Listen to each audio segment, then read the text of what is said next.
اللہ جس کا چاہتا ہے رزق فراخ کر دیتا ہے اور جس کا چاہتا ہے تنگ کر دیتا ہے، اور کافر لوگ دنیا کی زندگی پر خوش ہو رہے ہیں، اور دنیا کی زندگی آخرت کے مقابلے میں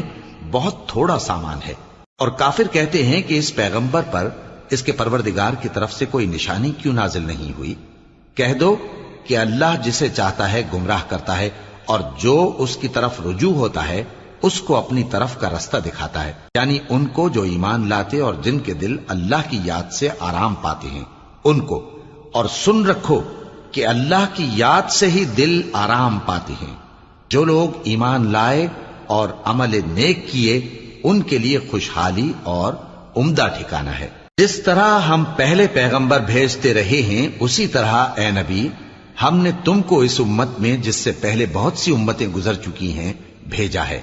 تاکہ تم ان کو وہ کتاب جو ہم نے